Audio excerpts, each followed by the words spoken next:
and welcome to Dark Our Paranormal. I am your host, Mike Roser. And folks, tonight we're going to revisit another show that we had scheduled earlier this month, Jared Murphy, to discuss the anomalous Great Unconformity, which happens to be a geological anomaly that spans the course of 1 billion years. As it is observed in the Grand Canyon, it's missing. Where did it go? We have evidence of this by the gap that is observed within the strata, and we're going to get into the talk about this at length. And of course, tying this into esoterics, we're missing 1 billion years of our Earth's history in the Great Unconformity. Now, the kicker here is that, well, we have the great, the large, the well-known unconformity, but there are also other unconformities that we can observe. Perhaps that time does not span 1.2 billion years. Perhaps it spans 500 million years. And of course, Clarence Dutton in 1880, I believe it was, when he looked over the Grand Canyon as a geologist, observed this, and he was the one who termed the Great Unconformity. So tonight we're going to be talking about that again at length, and if we have time, and hey, we may make it another show, we will be talking about some of the physical and most apparent challenges they could face going to Mars, or whoever decides which group makes it out there first, and what that journey may entail. But first and foremost, folks, I want to thank every single one of you for being here tonight. I see you all in the chat. I'll be able to discuss a few things a little bit more readily tonight. Last night's interview with Betty J. Eady was very intense for me, and I know that many of you enjoyed it, and I appreciate your presence. It was a fantastic evening. I ended up speaking with her for about an hour after the show, and man, I wish that we had continued on, because the connection we made was just so significant. I never, ever would have imagined that we would have found that connection with each other. All right, folks, I'm not going to stall a moment longer here. I'd like to bring on Jared Murphy, and we will be talking once again about the Great Unconformity. What's going on, Jared? Welcome back to the show. Yeah, thanks for having me on. Thanks for everyone joining live. You know, it's not recorded, not Hulu, not Netflix, not later. It's now. Everyone's here now. This is radio with visuals. That's where we are these days, folks. We're in Radio Land, but you can see us. Who would ever guess color? That? In color, right? No, Technicolor, perhaps. Listen, so I would like to talk a little bit about your book, but maybe we'll save that towards the end, because you may have some updates you'd like to give us in way of that. But in respect to the Great Unconformity, deep within the canyon, the strata looks tilted, angled at times. Tectonic shifting may be responsible for this. Other geological processes that happen may be responsible for this. Certainly, there demonstrates the age difference between the layers that are horizontal and the tilted sublayers underneath. Again, we can see this. What are your initial thoughts when you came across this in your study? And, perhaps you've looked into this a little bit further. Where do you stand with the Great Unconformity, Jared? I think the first thing is to keep Kelly Lewis awake for the whole show. So, I mean, the first way to keep her awake is the Great Unconformity a relevant subject for all of us? And it is. Here's why. The Grand Canyon is up to almost 6,000 feet deep. And, yeah, sorry, Kelly. Cut. Hi. And Barbara in Texas is joining us, and she is busy as a beaver working on the new edition of my book, which is coming out in a month, by the way. But welcome aboard, Barbara. Welcome to the show. And really, this subject is important to all of us, because geologically speaking, there seems to be maybe 1 billion plus years up, maybe more, maybe less, missing from Grand Canyon history. Mm-hmm. And the Grand Canyon, for those that, no matter if you don't physically go see it, you do not understand at all the depth or the width. The Grand Canyon is over 18 miles wide, and at points like where I was for the G.E. Kincaid Cave at the Navajo Nation, mm-hmm. The exact if you look directly down, it's 3,500 and about 40 feet. It's about basically what Alex Honnold climbed in free solo at Yosemite.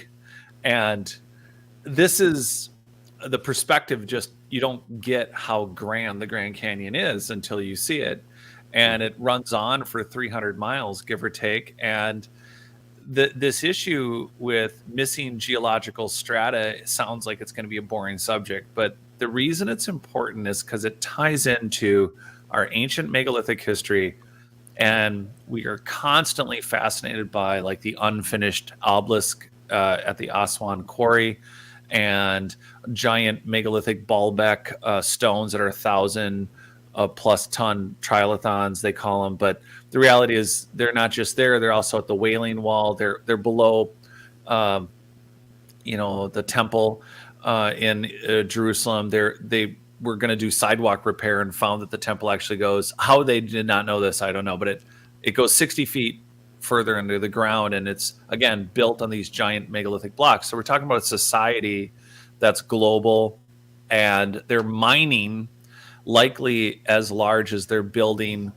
Even in Siberia, there's 3,000 ton megalithic blocks that they've used. So we're talking about a society that when you look at the Grand Canyon and you look at 3,500 to 6,000 feet deep, you're talking about a society that could have been mining not only in the Grand Canyon or that area where what we're assuming is just due to great flooding and ruined natural geological destruction, or some of what they think about the nonconformity is that it was when we were part of the entire planet was part of Pangea, where everything is together, and then when it was torn apart, that's why those layers are missing. So the Right. straight.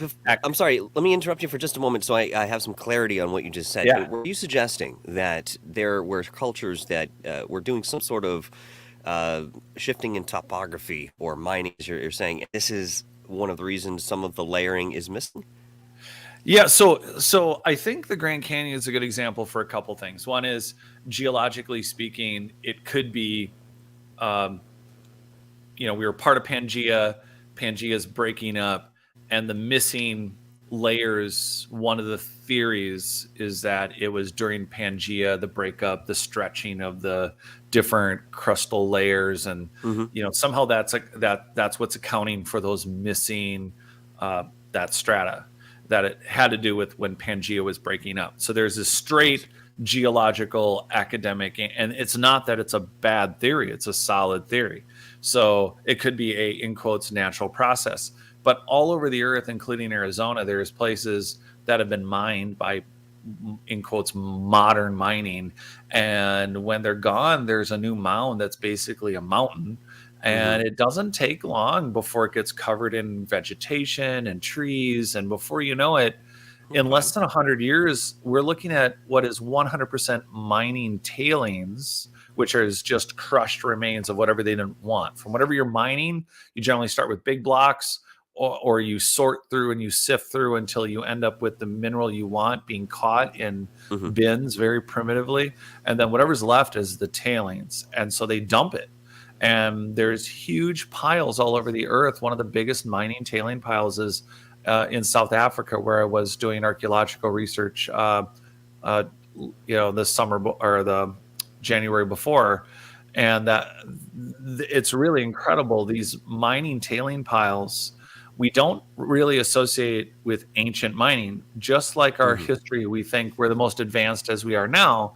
So we look at places like the Grand Canyon and we go, well, this is entirely due to some crazy geological, just epochs, disasters, biblical, Younger Dryas, biblical flood, glacial, like suddenly there was a giant glacial lake and it dumped, and then, literally trillions of gallons of water suddenly went wiping out over the Midwest plain, and then acted like a giant power washer and made the Grand Canyon. Well, if people were mining this particular layer that we're seeing absent today, let me ask you sort of an intellectual question. Perhaps we don't know the answer, but we can surmise to some degree. How large or how much depth would that span that is missing, that 1.2 billion years in the Great Unconformity, if this was still there, I mean, how much material would we be looking at between these other layers? So a lot, to give you a Mm-hmm. Monty Python answer. A lot. um, I here's what's interesting. One of the things that we've talked about a million different ways, and I think by focusing on the Grand Canyon and this missing like geological layer, one of the things that we can hint at from not just that missing, but one of the things we can now tie together is the idea of material sciences checking things like the Sarsen stones of Stonehenge, where they only recently released what was a core samples findings from 1956, 57. They took a core sample. The core sample ended up in America, in Texas, Barbara, and then they repatriated it. The family that had been holding onto it gave it back to England, to which they just released a paper that said it's 96.7% silicrete, or 90. It's a almost completely silicrete, which is insane.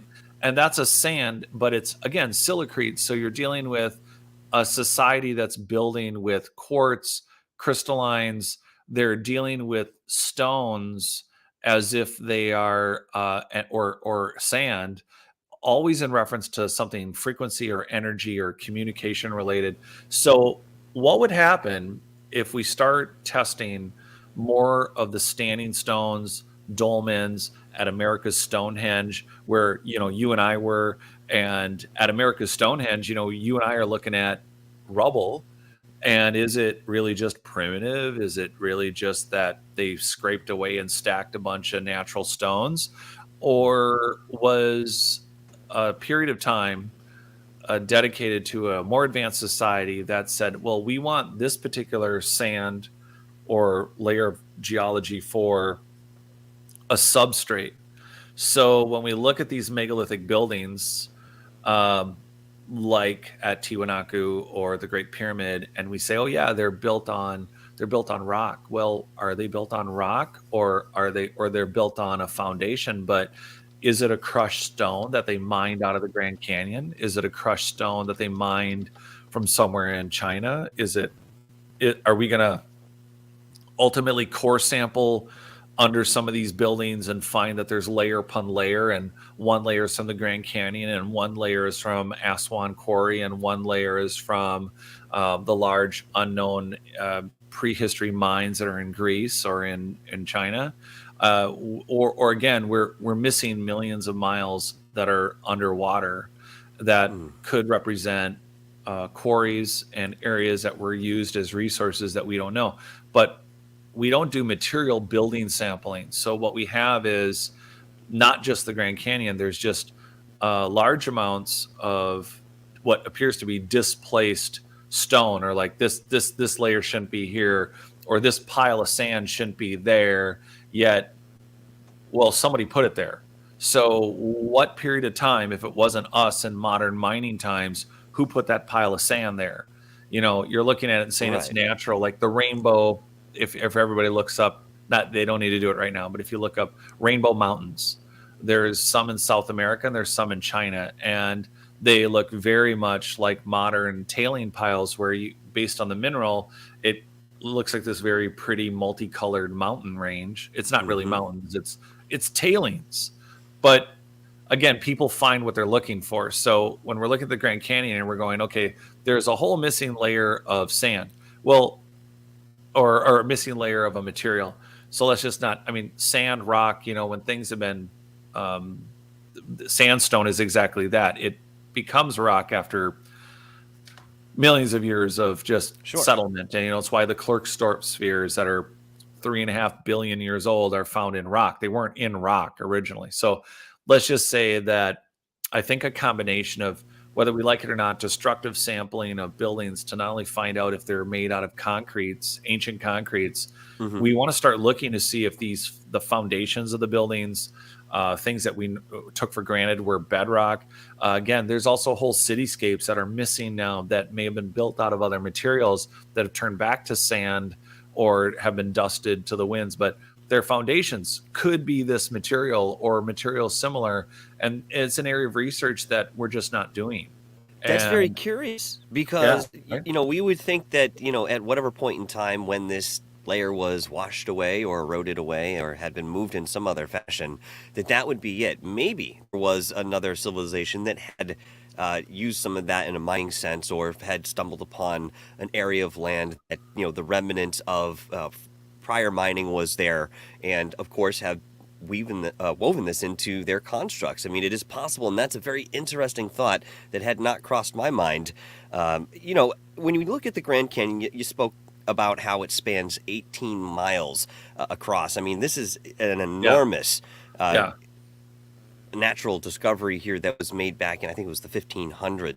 But, we look again into some of the other aspects of the unconformities, and I want to go into that excuse me, in just a moment here. Before I do, I want to address what Heather Nielsen had said, and she asks, are the formations he's speaking of looked like random large layers of rocks jutted out at severe degrees compared to its surrounding formations, like drastically different angles?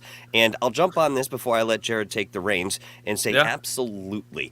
There are certain circumstances, because there are different categories of unconformity. Sorry, gee whiz. And there's one aspect of it called disconformity, and this is probably the least observable structure in this particular way. And basically, the layers look very similar. Not only do they kind of follow the same horizontal patterns that you would notice, but they are very tightly joined. You need to sample the rocks from these different layers, and then you can find within that analysis, that some of these layers just do not add up in any sort of reasonable, successive way.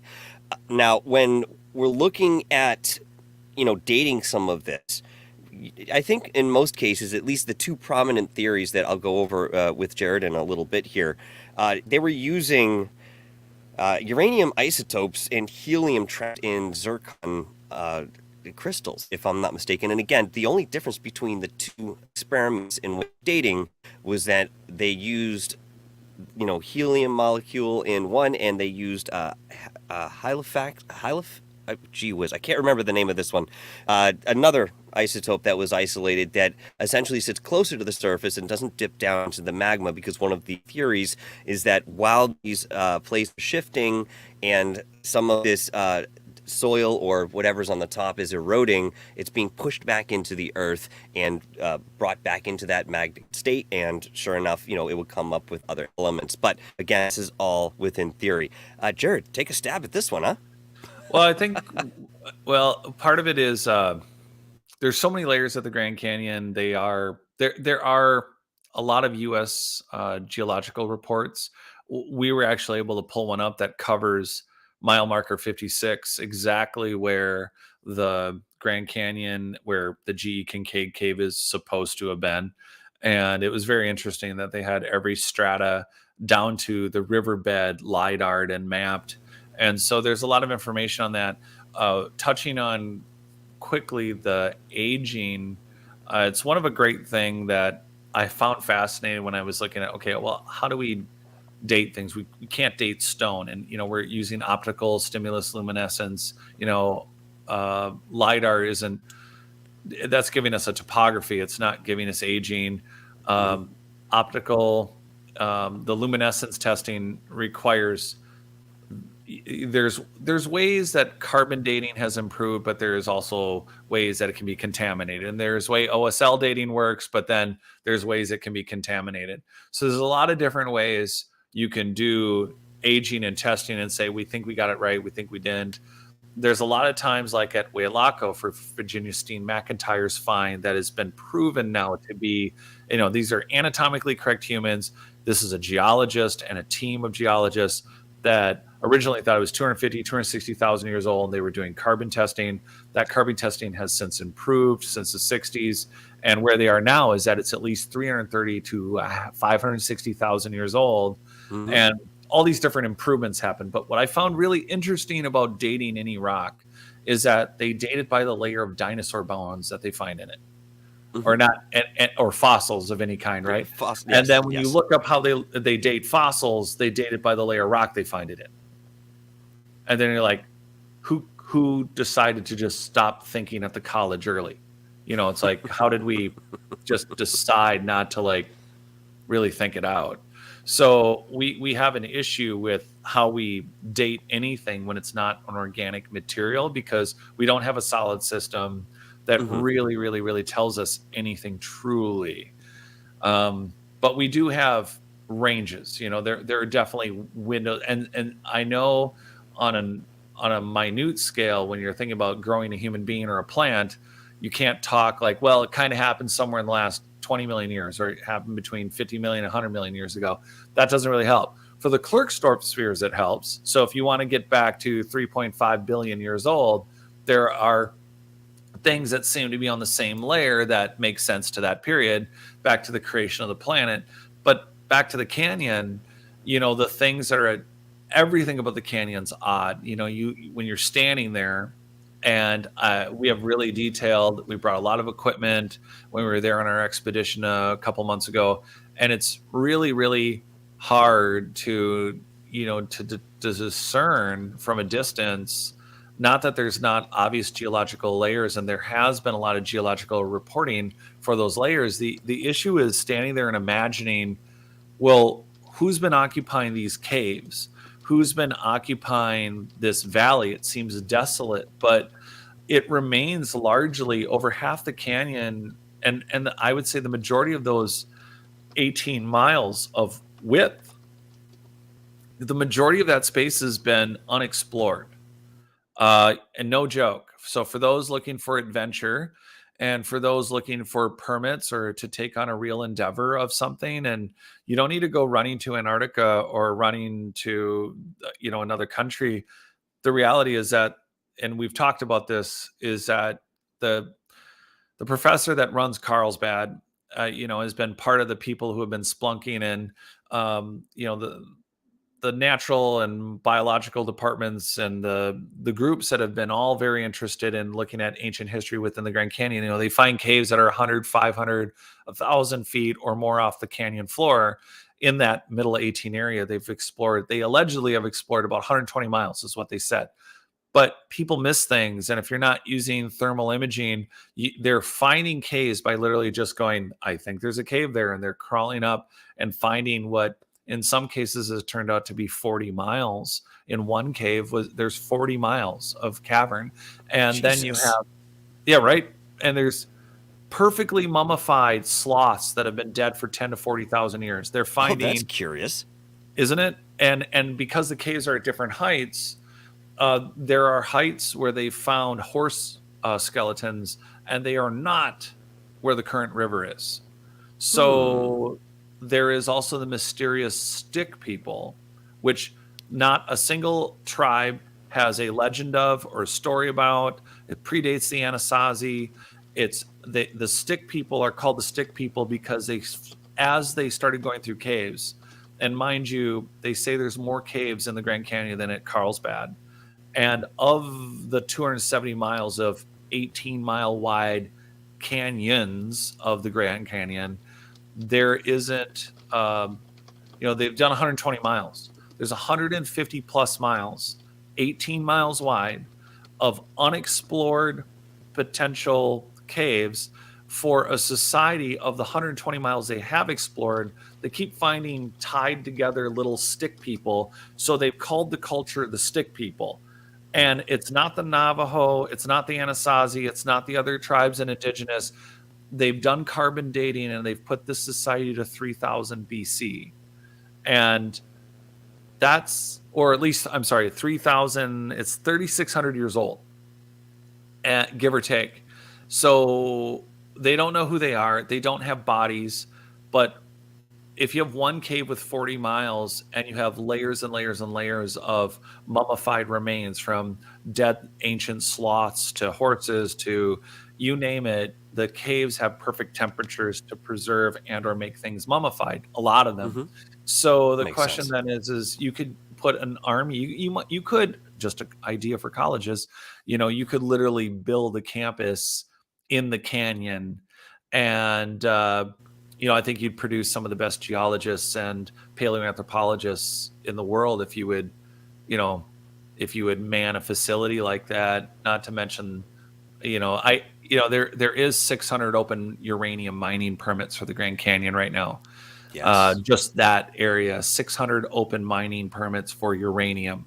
So there's something unspoken about the canyon, and one of it is the amount of uranium mining that was going on post World War II and in the 50s. So that's something to talk about too. But just staying on topic for Yeah. everyone, you know.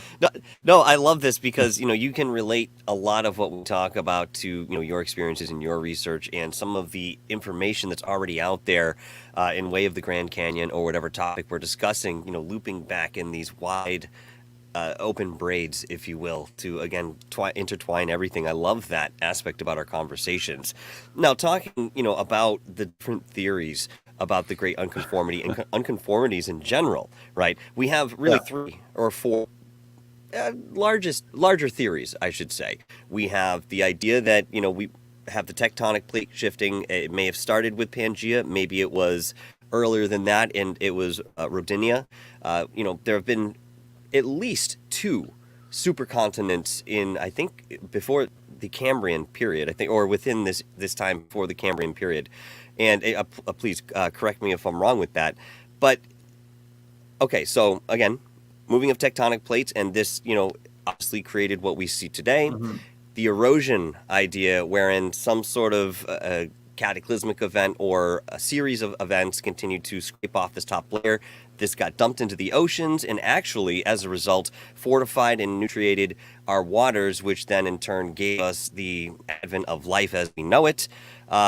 And, of course, we have the idea that there was some sort of flood. I think this is a looser theory, to be quite honest with you. Yeah. There was a flood water that came through and took off some of these top layers. But in any case, when we look at some of these theories, we come back to something that we've revisited many times, but in different fashions, and that is the idea of snowball Earth.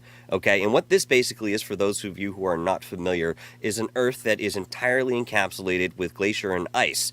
And through the movement of these glaciers, we have the shifting and the eroding of these particular layers, and again, pushing it back into the Earth's center, it becomes part of the magma, and is created in a different way. Are you familiar with anything else that may really corroborate some of this? Because the global cooling does make sense. If the atmosphere was trapped and the carbon dioxide was stripped out of the air as a result of, some of the geological formations that were occurring in the processes on the Earth at that time, that would legitimately cause a global cooling and drop us into this ice age. What are your thoughts? I think it'd be fun to see. I've looked at the glacial maps. I have to study them for North and South America, just because some of the expeditions that have been in the works for over a year, and it is interesting to look at them and say, okay, well, here's the evidence for this glacier, and of course, you can, for those that do head to the Rocky Mountains, and there are other places you can actually see glaciers that still exist, and it's interesting to see that much ice, and you could, it's really getting your head around visual. For me, I have to visualize it, right? And I do design builds, so for me, I can visualize it. But why didn't the Grand Canyon happen other places? When you think about it and say, well, this is just the place on Earth, and there's lots of unique geological formations. This is the place that this one happened, right? So I'm really trying to imagine, like the biggest, Home Depot bucket ever pouring water, and we just made a 6,000-foot hole, 18 miles wide, and then you look at some of the material in the Grand Canyon, and you think, okay, well, it's all granular. It's not real hard stone. It's not diorite. It's not basalt. It's not diamonds. It's not real hard. So maybe enough water could, really, wash this thing out. And this is just where all this water ended up. And it's because of the shape of the biggest glaciers. And part of that relies on the oceans being, I think that's something that we don't actually talk about, but the idea of,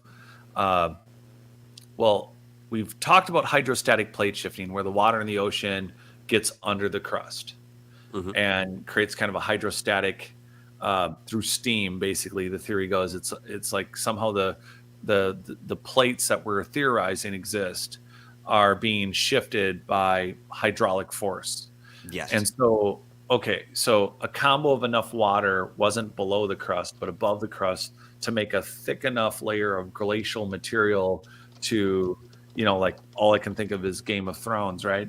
And put so much glacial material that, like Grok, the caveman, is standing there looking at the ice wall, and zombies, like it's a mile high ice wall. So then you're thinking, okay, well, how much lower would the ocean have to be, and how much water has to melt and to travel? And honestly, it's really interesting to not. I have no evidence for it, but partially you got to wonder if was the canyon mined at all for anything in prior times. There are many areas that were mined with water monitors. So these are really big fire hoses, and they just knock sides of mountains down, literally rock. It's not just dirt. Water monitors can do some serious damage. Is They're this something genius that, when did we start using this type of technology? I'm sorry, I'm over not 100 years terribly. ago. Okay, I wasn't And familiar. Okay. it's crazy that they were able to get the power, and you can see these guys mounting these water cannons that are just firing hundreds of feet, blasting stone right off of a wall. And when they're done, it looks like a natural canyon. There's some gold mines. I included a photograph of this, which in my new book is going to be in color, because you look at it and you're like, that's a natural canyon. It's kind of cool looking. I'd go hiking there. And you have no idea that the thing was a man-made gold mine at the time. So I don't know. It's hard to look at a space the size of the Grand Canyon and say, okay, there's lots of interesting geological formations all over the earth, and they're on epic scales, but how much of it is had an artificial influence? Was it used for some other purpose? Was the funnel started for the Grand Canyon by man, with the works of man? Was it? Now, I'm not saying it was gold, but what else was mined or done 100,000 or 200,000? So the Grand Canyon, just for everyone listening, yes, we're in Arizona. It's northern Arizona, but I mentioned Hueyatlaco, Mexico, and I bring this point up again because. Let's see. I'm reading. I should not read this. I should not read right now. I'll finish my thought, then I'll read. So I bring up Hueyatlaco, Mexico, because this is northern Mexico. It's a site that is made very famous. Well, it should have been just made famous by Virginia Steen McIntyre, the U.S. geologist, and her team. But it's Michael Cremo in Forbidden Archaeology that keeps bringing her up, and I think it's super important because she and her team, these are geologists, these are brain surgeons of the earth. These people are experts. These are not anthropologists. They're not archaeologists. They are geologists. They know the science of how the rock looks and works. And this is a human site. And they're like, look, you can't label this site more than, you don't understand. There's the Clovis, and you need to know that this site has to be dated between 27 or 28,000 years max or whatever. And that wasn't true. This is not that far of a jump from the Grand Canyon. And also we have to think about just the Galt archaeological site in Texas.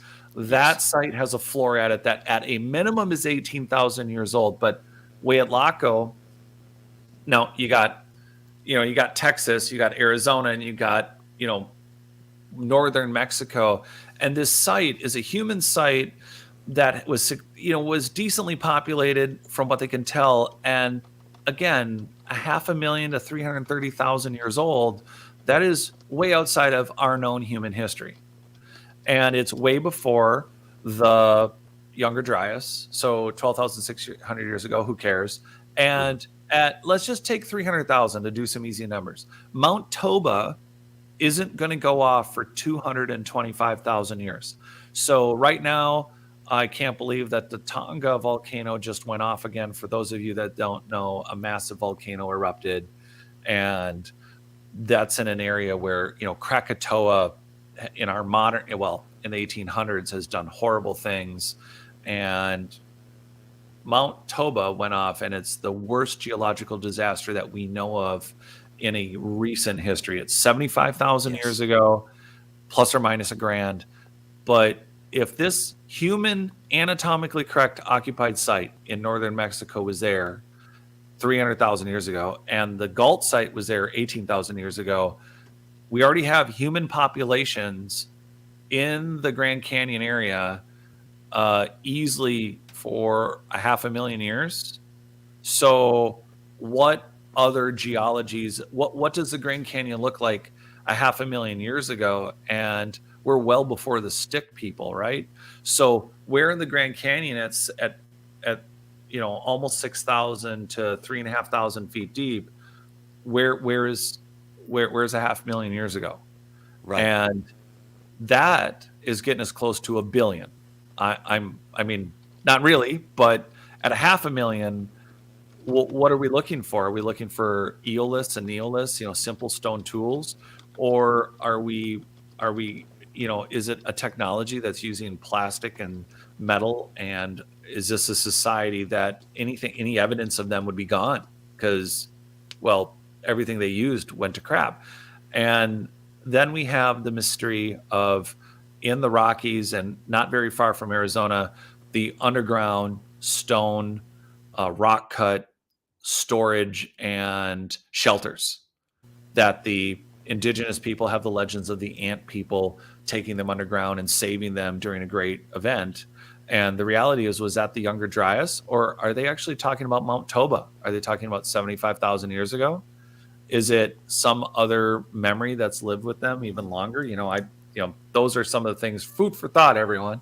Certainly food for thought. And of course, highly theoretical in certain respects, but there is a tie-in here. I mean, to think that there is, 1 billion plus years missing within our geology, is this something that may be mirroring other areas of our life and interest in way of this research and trying to really understand who we are as a civilization, as a species, really, and retrace his history? Because all of that, even if there wasn't anything in the way of human existence during those times, we don't have access to that, or at least readily have access to it, at least not today. So, this is significant in way of what we have lost, but how many times has this happened over the course of the Earth's history? We just don't know. Now, third phase of moon, what's going on, guys? Thanks for coming in. It's always awesome to see you here. And of course, everybody knows that we all work so closely together, and actually been working on some music today. So keep yours out, guys. All right. Listen, third phase of moon asks a very interesting question. They said, how long did Mother Nature take to create the Grand Canyon? Or does Jared think it may have been created by an ancient civilization? What kind of tech would be able to do that? Any thoughts? So it's as simple as, okay, so age. There's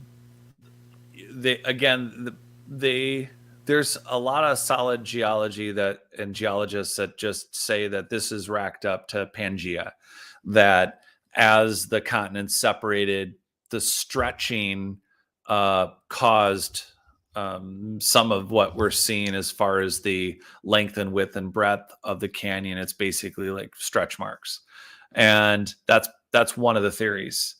And I'm possible. The water monitors, when we talk about ancient societies, we're clearly having anatomically correct humans show up in the fossil record going back.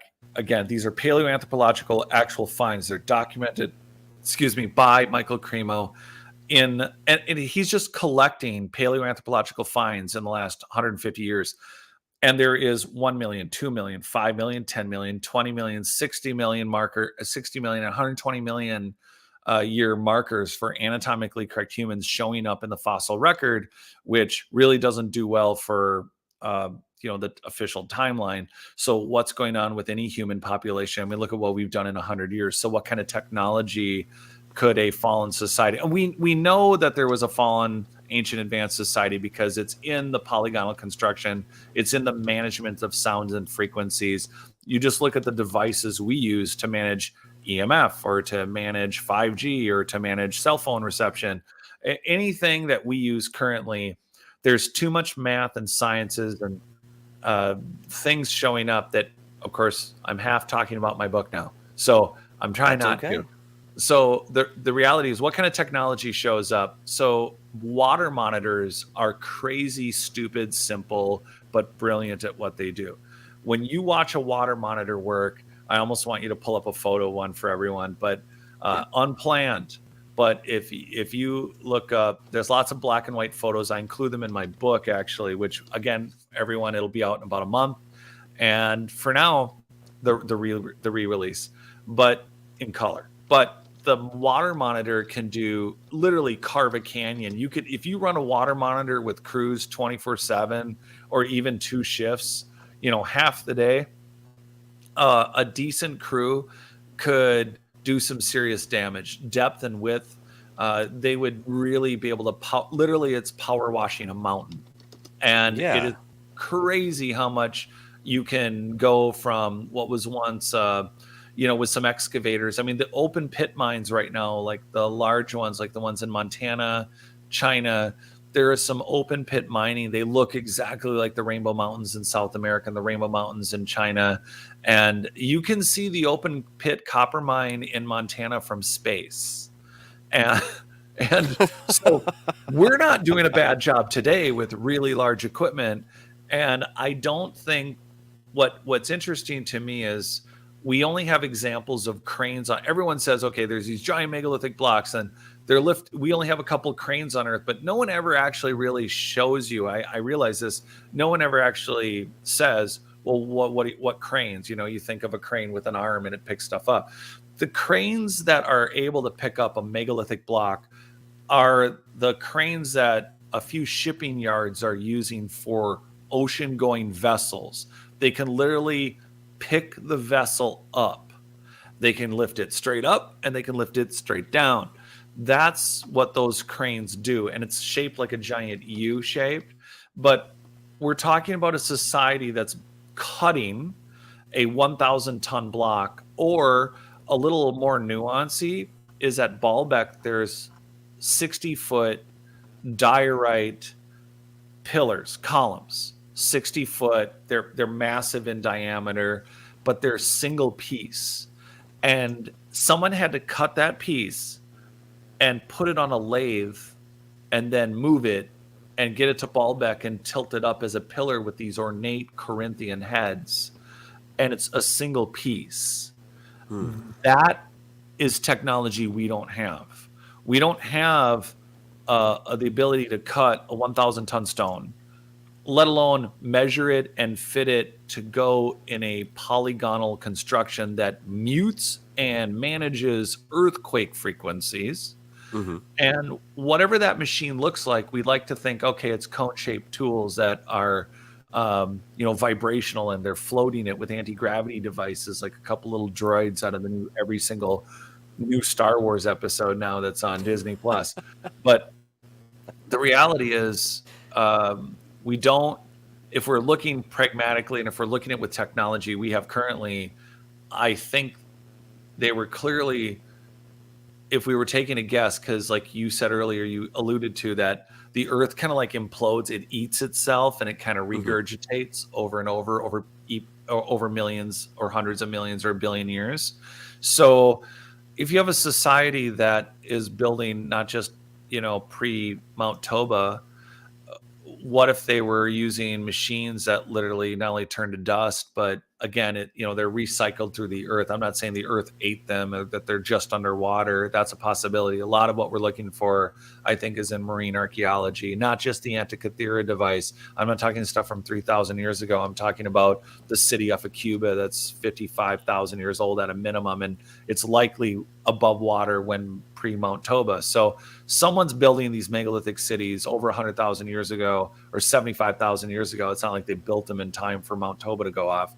And then we have, elongated skulled humans walking around the planet along with a bunch of other human species. And the reality is they're cohabitating together. They may not be doing the same thing together. And then water monitors seem simple. And by the way, I'm sorry, I can't find an illustration or a picture of that specifically. In fact, if you put water monitor as it is into Google, you get some sort of mining. Water monitor mining. Water monitor mining. Got it. And then, you guys will want to see this. Because it's so trippy to see, some old, like There we go. 19, black and whites, and they're standing alongside these water cannons or water cannon mining. Maybe you try that. They might describe the photos differently, but the thing is, the technology to really create a canyon, we've been at it for over 100 years. Oh yeah, frapsap. So yeah, the Grand Canyon of the Pacific, and if it was carved the same way as the Grand Canyon. So this is some of the things about paradigm shifting. One of the reasons we're talking about this while he's looking for that is also that it's important to revisit our human timeline. And when we're thinking about that machinery of what they were using to do that, it's also about what are they doing it for? Like, we obviously know they're building to sustain themselves in times of disaster. One of the points of building megalithically isn't, and mind you, they built with large stones. It doesn't mean that we're looking at their finished surfaces. It doesn't mean, when you build a house, you have you stick it up with some wood or metal or concrete, but you always have, oh, that one's weak, but sure. Well, hold on. No, it's I'm going to fair use this one, but it's going to give it at least a little bit of an example. I have now many examples in front of me, but I thought a video would do more justice than a picture get on one this of the end. big ones, or otherwise, if this is going to blast the crap out of it, go for it. I haven't watched the whole thing, but we'll take a quick peek. First, before we do that, Frapsap, my friend. Thank you so much, brother. I appreciate that $20, big old $20 smackaroo right in the face. $20 super chat, man. He says, Jared, have anthropoid hominids, dense bone structures, aka giants, have been discovered within the Grand Canyon. Let's try that again without tripping over our own tongue, shall we? Jared, have anthropoid hominids with dense bone structures, aka giants, been discovered within the Grand Canyon? To your knowledge, could these giants be responsible for megalithic construction? Now, think about that for just a moment, Jared, while I run this video. And of course, free to comment right over it. We'll see what the hell it gives us, eh? So as you can see, obviously, he's manning this very small hose, but it's, large in respect to what they're doing. And that's what kind of caught my attention, where, some of this, it's just eroding the side of the mountain off. And I think he said it. I don't know if it was in this clip. He says we can literally move mountains. Yeah, I saw it. It was up. It said that, and you do not want to be in front of one of these things. It'll shave off your face. Oh, I would imagine. They're making it look like from a distance, it looks like it's just tossing a bunch of water on the side, but it's doing it with a lot of force. And if you can pull any photo up of the black and whites of the old crews doing it, I mean, they're literally, when he said they can make canyons, that they're in front of a hill. They literally have made canyons from water monitors, and I don't think that this is the first time that, we're not the first people to think of it. So if you have a society that can move, or cut and create a 1,000 ton or 3,000 ton block and do it with frequency and energy cymatics in mind, I can't imagine what their intentional, if they put their mind to a device like that, but at their scale, I don't really put it past them doing the majority of the, here, this is a better picture. You can see the hoses. I mean, it looks like something out of There's a many steampunk. of them.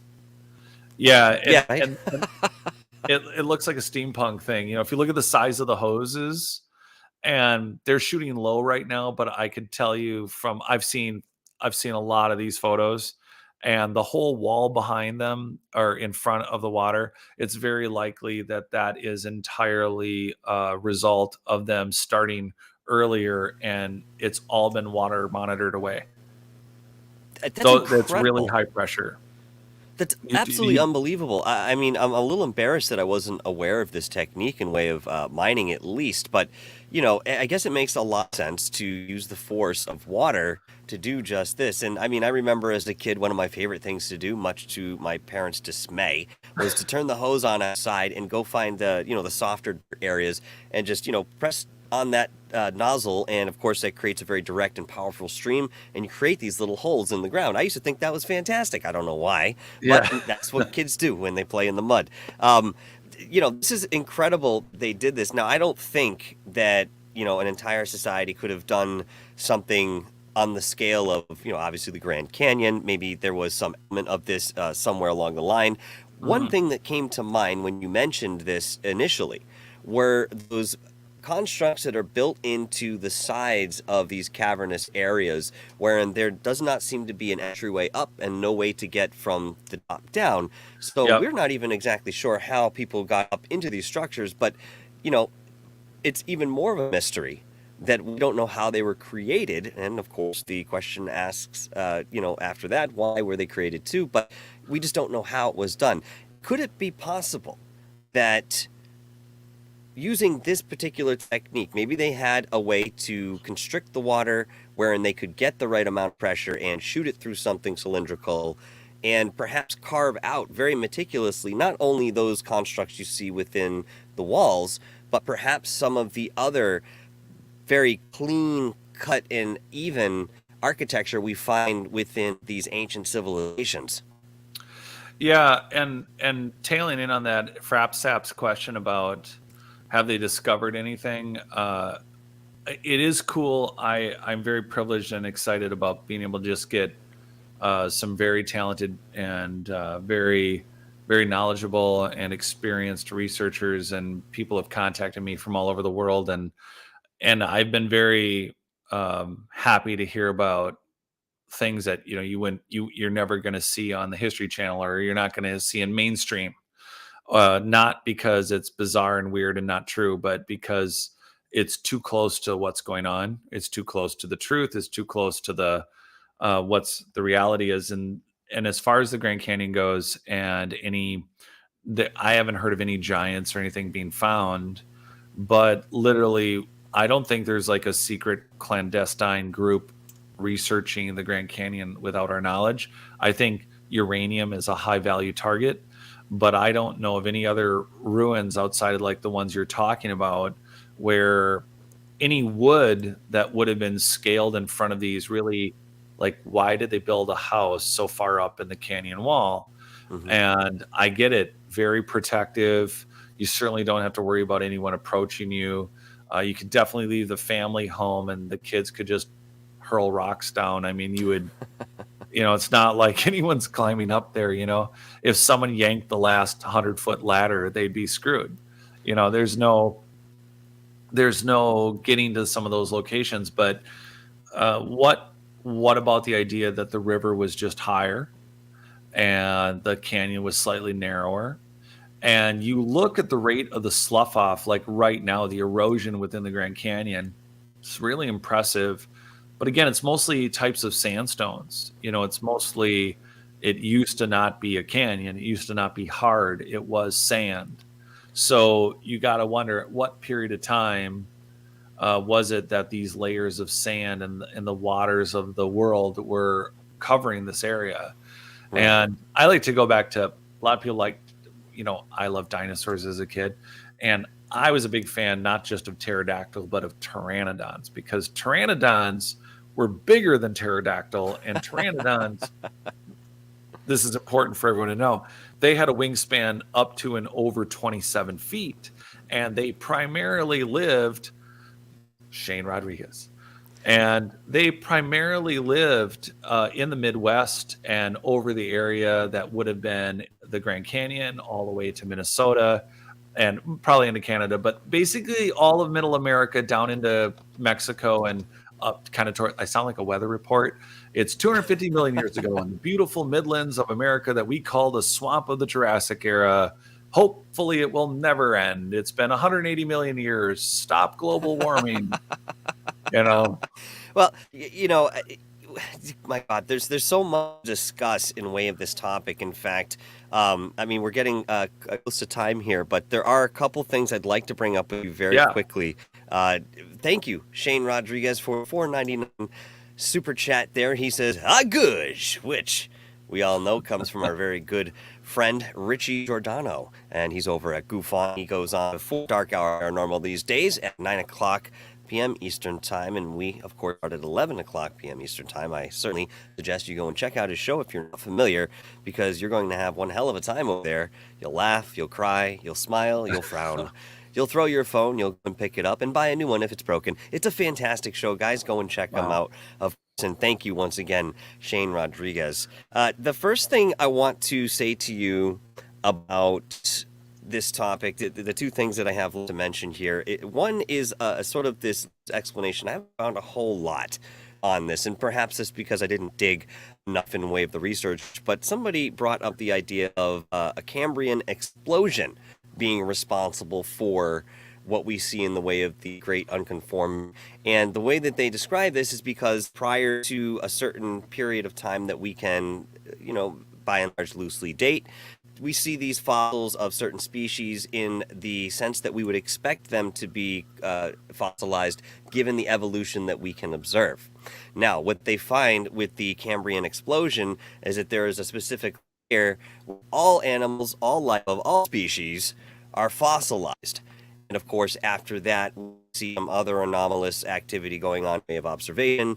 So I don't really know exactly what the Cambrian explosion would be. I imagine it's more of a metaphoric or symbolic moniker for this particular phenomenon. What are your thoughts on that, Jared?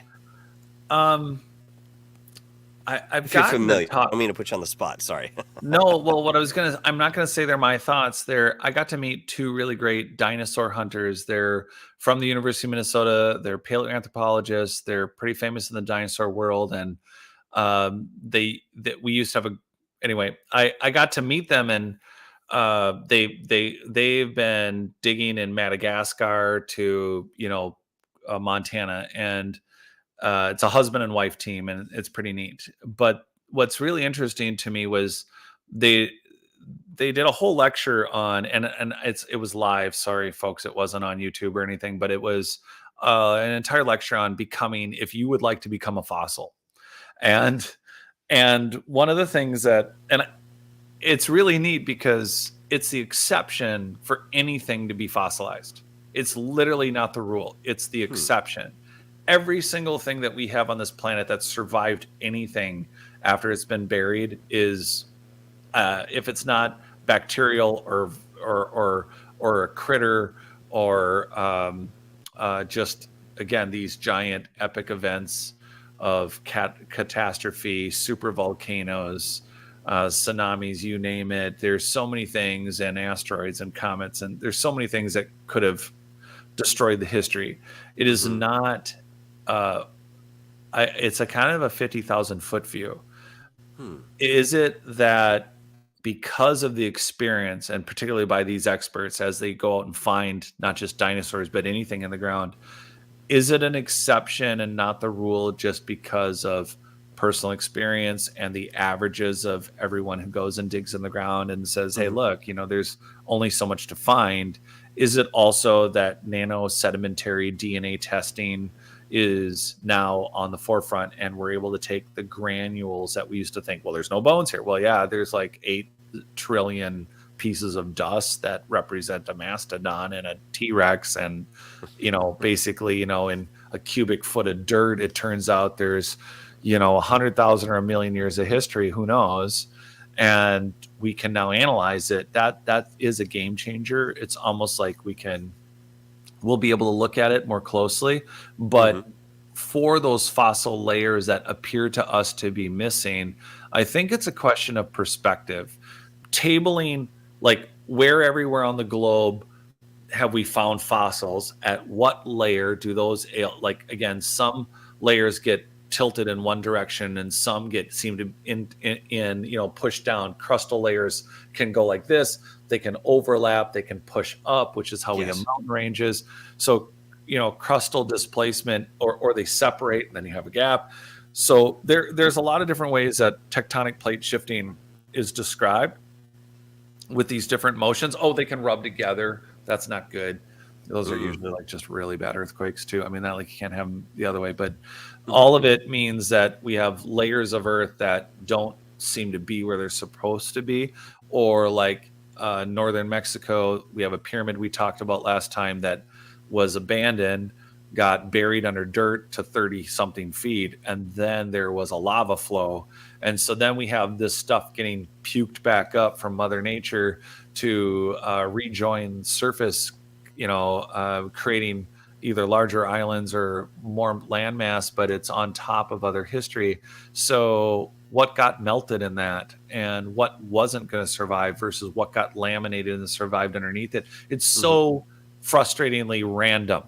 These are just a few examples of, okay, do we have enough technology and enough situational awareness, and have we been digging enough places on Earth to make a real call that it is the exception to become a fossil, or is it that we just don't recognize or haven't dug enough all over the world to know that there's actually a lot more than we think, and there is a consistent record? But I think the frustrating side, I think the reason academia says this and the reason they said this is because, when you look at the genealogy of lions, or pick an animal that you like, there's all these blocks missing. So these are some of our hints about what happened that we don't have a complete dino record. What happened that why did everything go extinct in North America during the Younger Dryas? Like, why did we suddenly stop seeing cheetahs and camels in America, and the Clovis disappeared?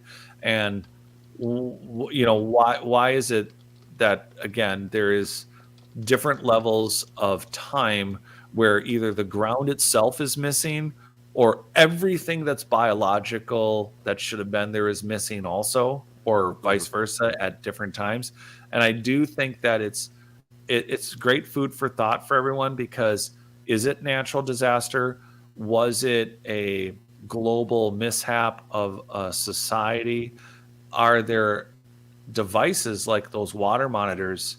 When, just to give people food for thought, it's how big would the water monitor, is the cave in the Grand Canyon that's 40 miles long, that might or may have been connected to what we call a natural water aquifer, were they brilliant enough to use a pyramid energy system to charge a water system that actually was had a nozzle on it and or a hose connected to it? They were using like whole aquifers pumped through a much larger system to carve out what they wanted to carve out in minutes or hours or days that we think took millions of years.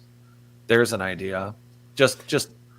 But first, recognizing the technology, wave and frequency, earthquake canceling, large constructions. It's imagining how big of a machine can manually lift something, or what kind of anti-gravity device, or what are they using to displace 1,000, 2,000, 3,000 ton blocks. But how are they creating the intricate shapes? What is the material sciences behind the actual Teflon-like, or the silicretes and the concretes, the geopolymers that they were making? And so were the Grand Canyon a great source of raw material for what we are now seeing as standing stones or dolmens? These are all the questions that can only be answered by doing actual material testing, DNA sedimentary analyses, and then as we imagine the technologies that they are using, we have to look for what, if any, signs of those technologies would be left. And would they be in the ground? Would they be in dust? Would they be higher up in the canyon in unexplored caves in 18 miles wide? Or would it be in uranium footprints that were there? Because is all of our mining and all of our geological resources now left in this abandoned period of what was once an ancient society's high-tech use? Are we really just getting the scraps? Are what we're mining their tailings?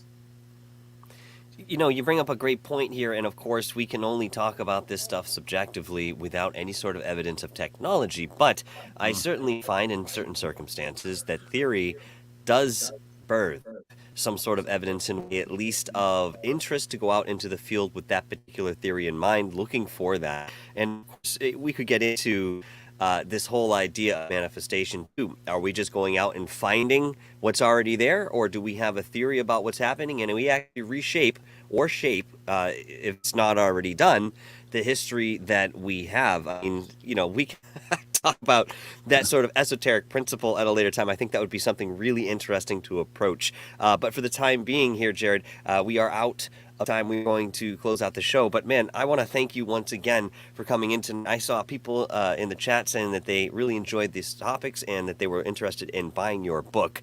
And with that Thanks, in mind, can people. you tell us Seriously. where we can buy this book, when we buy it, and what we should expect?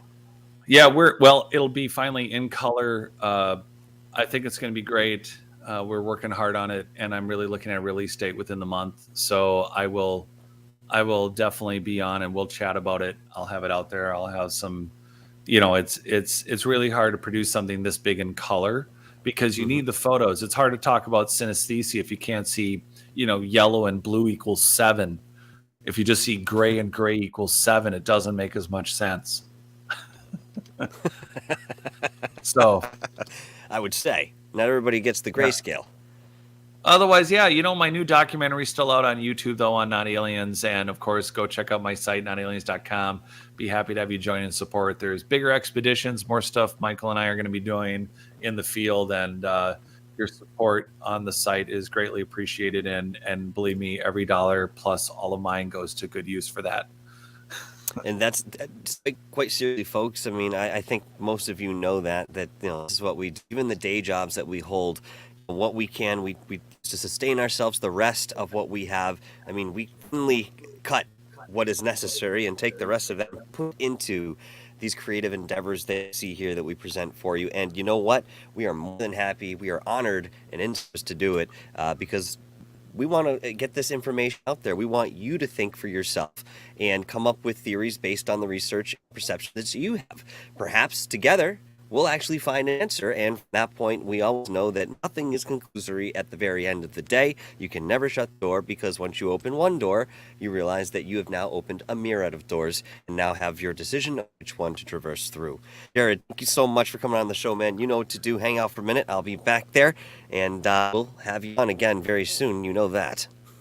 Yeah, thanks for having me on. Thanks for joining us, everyone. Have a good night. Thank you.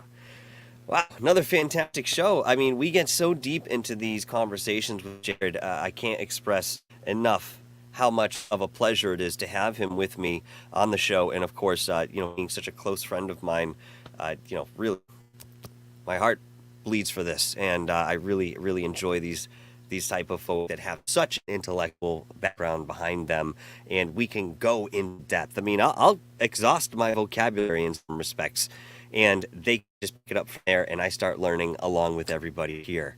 Folks, thank you so much for joining us. Super chatters, super stickers, my moderators, I appreciate and love all of you, and I thank you so much for all the awesome work that you do here, moderators, and of course, thank you, donations, and supporting the channel. We really, really, really appreciate it, guys. Tomorrow night, we'll be back. Try it again. Tomorrow night, we will be back with Stephen Flaherty from Seven Hills Paranormal. And we'll be talking about the paranormal, as you would imagine. But in addition to that, we are going to be talking about exorcism. Because Stephen is an exorcist. And he has worked with Michael Cram in many ways. And I think we're going to get into that. I don't know how far he'll let me go, but I certainly will push forward and test the waters to see what he'll divulge to us. Because even in my private conversations with Michael Cram and his work with the Archbishop, he said that there are certain things that he cannot reveal, and I certainly respect that and really wish that weren't the case. We'll see what we can get, and I guarantee it'll be another fantastic show tomorrow at 11 o'clock p.m. Eastern Time here on Dark Hour Paranormal. In the meantime, folks, you know what to do. Stay vigilant, stay curious, and continue to explore this beautifully nebulous world that we all traverse together and seek of the truth. Folks, thank you so much. We'll see you next time on Dark Hour Paranormal. Ciao.